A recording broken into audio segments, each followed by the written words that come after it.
Hi everybody, and good morning, or good whatever time of day it might be to those of you who are in different time zones or not watching live. So here we are, day 23 of Enchanted April. So we've been at this a while, and I hope that it has been beneficial so far and will continue to be. Good morning, Rachel. You are my first, most faithful viewer. Thank you. It means a lot. Hi, everybody. Hi, Kendira. Okay, our quotation for the day is about aging exquisitely. But I need to put in something parenthetical because I see that Nivi has joined us. I believe we had a conversation earlier this morning that had to do with red lipstick, so I couldn't help myself. Anyway, the quotation, the ultimate secret to aging exquisitely is to identify more with the part of yourself that doesn't grow older, the inner part, and less with the outer part that metamorphoses through ages and stages all your life long. Now, I have to tell you that when I was writing that, I was young. I didn't think I was young because when you live in a youth culture, you stop feeling young pretty early. About a year ago, a lovely friend of mine who is young and who's fabulous in the raw world did a webinar series about anti-aging for women over 25. So I think that's what we've come to. But anyway, I was exactly 46 when I was writing Creating a Charmed Life. And I remember writing that part and thinking, is this accurate? I wasn't quite sure because I hadn't lived long enough to know. But now, lo these many years later, these 22, 3, 4 years later, I think it works. So the idea of identifying with the inner self is really important in all kinds of spiritual ways, but I think it's really practical.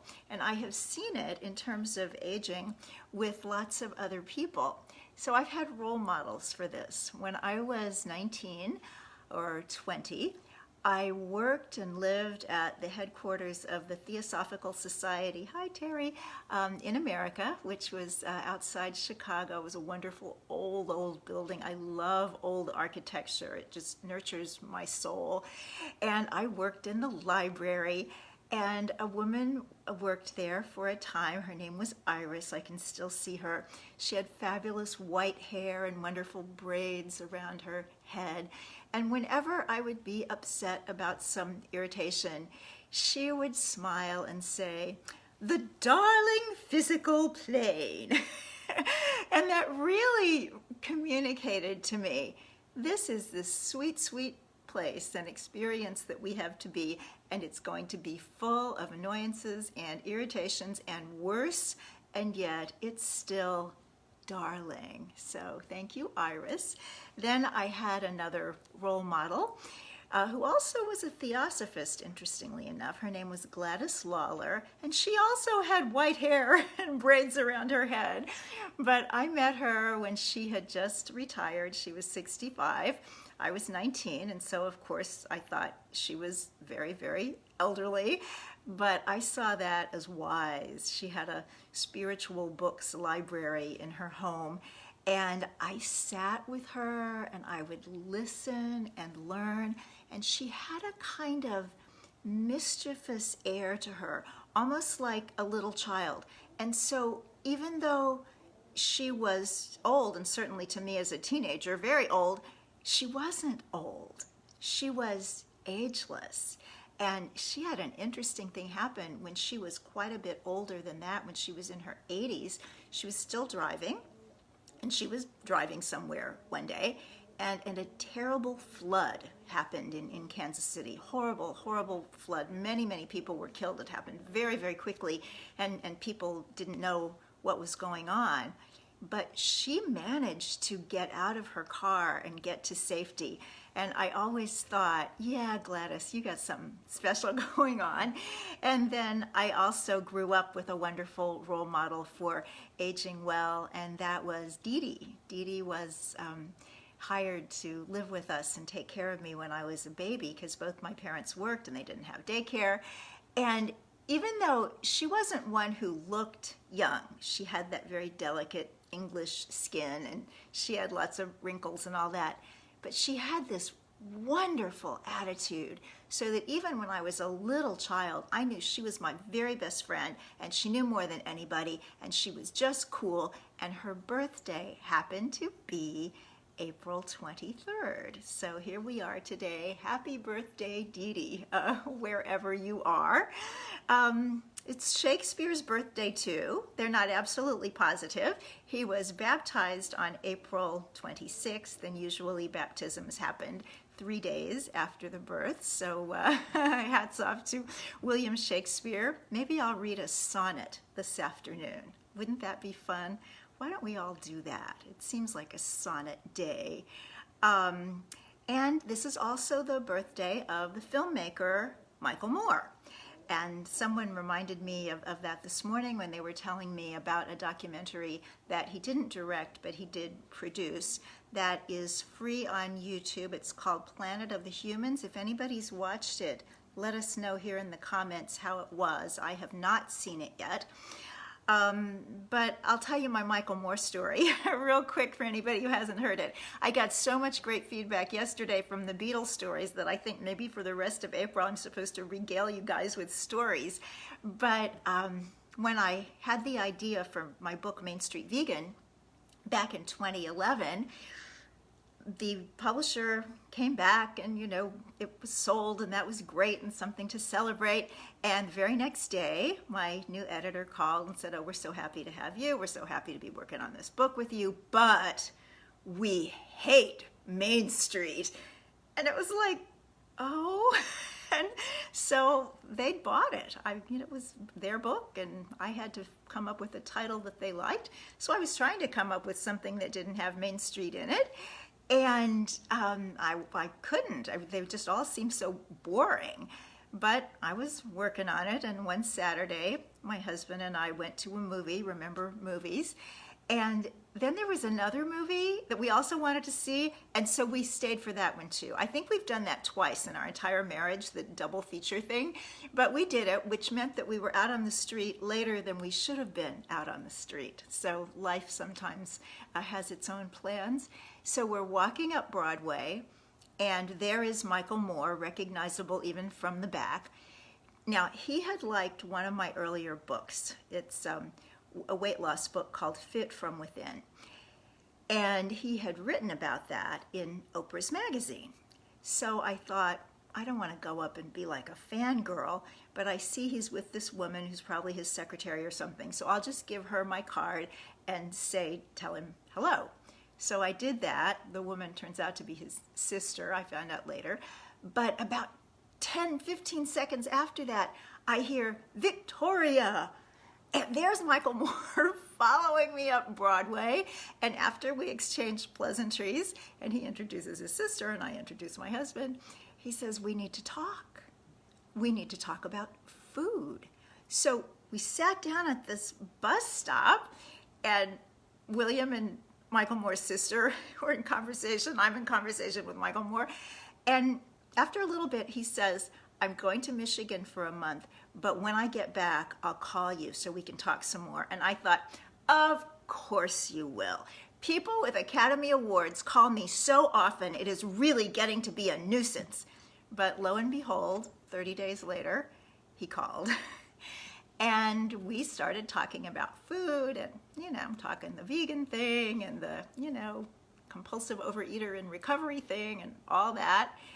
And at one point in the conversation, I had said, "I've been working on this book and the publisher thinks that Main Street is terrible, but I can't come up with a better title." And he said, "They're wrong. Let me talk to them."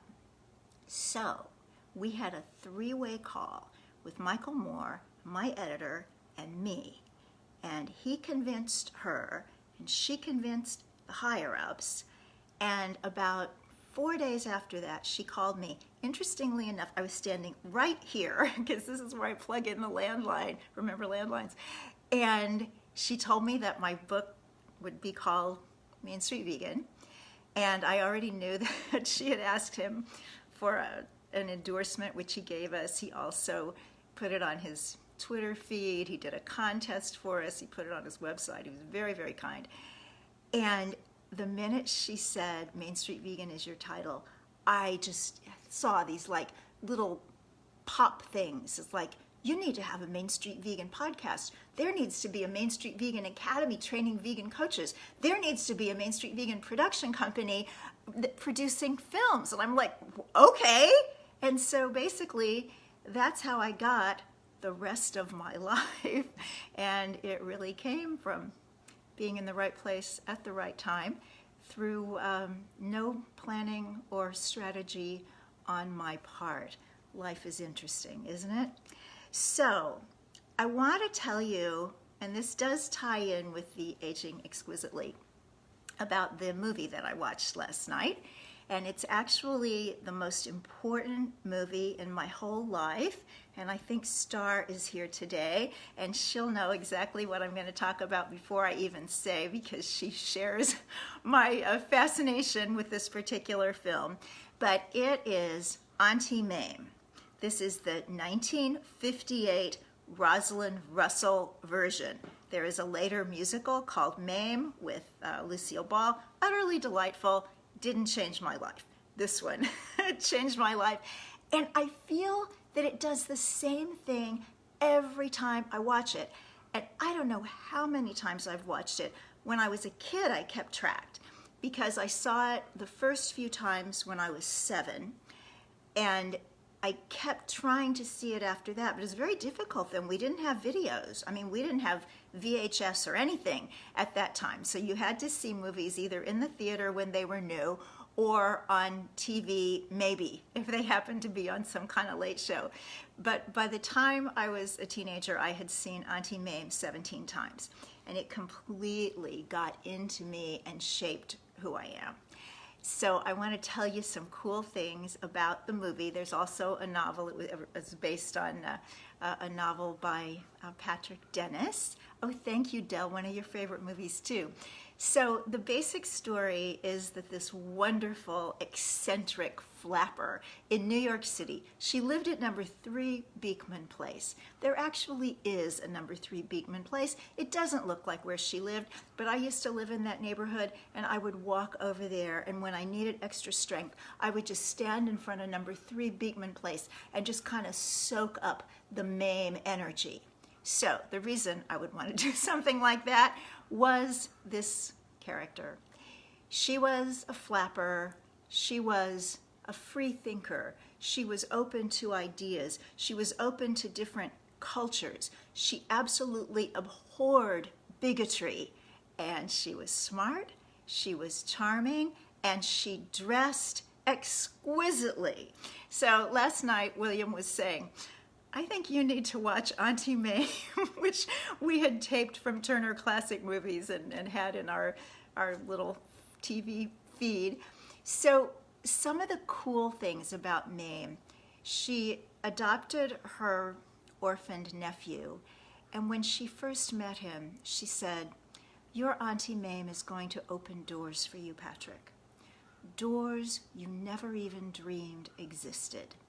Now, this went into my forming psyche, and to me, this is gospel.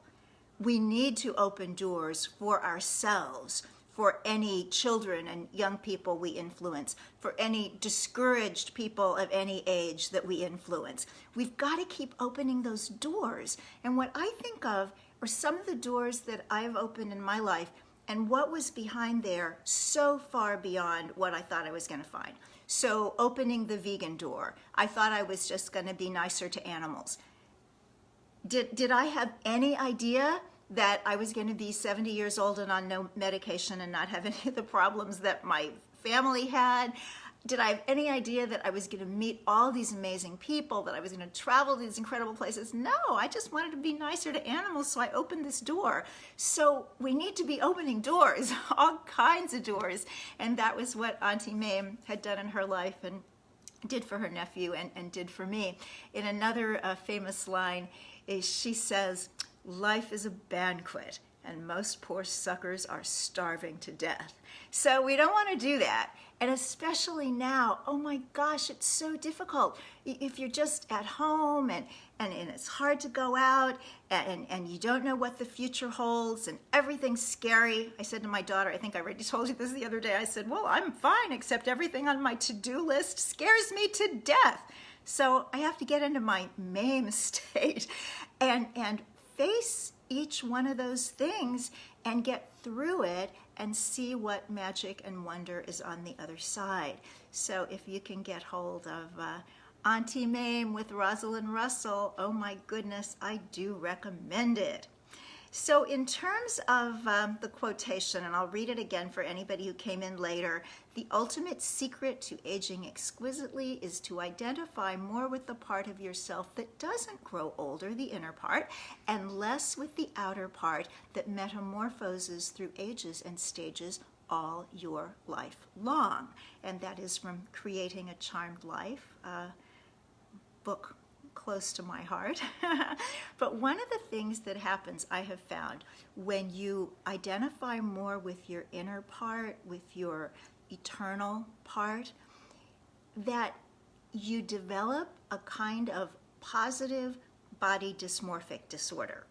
Now, it's kind of an oxymoron to say positive disorder, but we know what body dysmorphic disorder is, and it can be very serious. People look at themselves and see something that isn't there. They might see a disfigurement. They might see something that they perceive as ugly. Very often anorexics can be absolutely starving and wasting away, but when they look in the mirror, they see morbid obesity. So this is body dysmorphic disorder in the disordered sense, but in the very orderly sense, and I think in the very blessed sense. When you identify with your eternal self, I think that's what you start to see in the mirror as you get older. It's not dysmorphic in the sense of, oh yeah, I look 17. No, it's not crazy. It's just this idea of feeling ageless, so that's what looks back at you. And interestingly enough, that's kind of what happens to the other people looking at you. And again, I use my role models for this. These amazing women that everybody is kind of like, well, I know she's older, but I don't know her age, because the chronology is mixed in with the health, is mixed in with the vitality, is mixed in with this incredible attitude of agelessness. So somebody that we've all seen, Carol Channing. She passed away at, I believe it was 98, and she was dancing right up until the end. Now, interestingly enough about Carol Channing, she grew up in Christian Science, and in that religious belief system, they don't pay attention to age. They don't tell their age because they believe that all is spirit and the body just reflects that. So the idea of talking about how old you are is really kind of silly. Now, she did make an exception for that once she was 83, and because she was still tap dancing in heels on Broadway, she figured she was doing something right and should at least let people know that at 83, that's what she was doing. But she's a wonderful, wonderful role model for that. I also met another woman at an event at Unity Village several years ago. She too had grown up in Christian Science like Carol Channing, and I can't remember why I had reason to ask her age. I don't know if we were doing some survey or something, and I looked at her and just like, yeah, she's like 58, 60, whatever, and she says 85, and when I picked my jaw up off the table, I was just like, you're not. And she's like, yeah, I am. I grew up in Christian Science and I didn't pay attention to my age for so long. I think I just don't show it. And to her, it was almost an oddity. Like, yeah, nobody else my age looks like me, but it really is the truth. So even though I have no scientific basis for the idea that when we focus on the inner, we stay younger, I'm pretty sure we do. Now, we also know meditation is really great for youthfulness. There was at least one study, and I think there have been several, that showed that people who meditated regularly, and we're talking, they did TM, so it was 20 minutes in the morning, 20 minutes in the late afternoon, for 5 years or more, were 12 years younger physiologically than people who didn't. I mean, that's a lot. Like, subtract 12 from your current age, it's a lot. And so that's something worth investing some time in. And it's not so much time as attention and willingness, because time is something that we can spend as we wish. It's sort of like money. Do you need to buy the new red shoes, or do you want to do something different with it? Do you want to spend 20 minutes meditating and making yourself younger, or do you want to do something else? So I certainly have to ask that to myself, because I never naturally want to do what's good for me. But when I do some of these other things to put myself on the path of letting life guide me, letting me be uplifted every day, it's almost uplifted out of my natural nature that wants to do things that aren't in my best interest, to do these things that are. And when I do, it works. So I want to let you know, 1 p.m. today, that is Eastern Time in the US, Plant Powered Metro New York is having a webinar. I'm the speaker. The subject is how I've kept off 60 pounds for 36 years without dieting or deprivation. Doesn't that sound like a sales meeting or something, how I did this amazing thing? But what I'm going to talk about are the 3 kinds of people who might have some difficulties around food or weight, and how perhaps this particular situation needs to be looked at differently depending upon which group one identifies with more. So if that is a topic of interest to you or someone you know, I hope you will be there. You can just Google Plant Powered Metro New York and register there, or I'll put that information in a Facebook post along with this video. So thank you yet again. I'm going to go read all your comments and wish you a great, blessed day. And remember, life is a banquet, and we're not going to starve to death. Bye.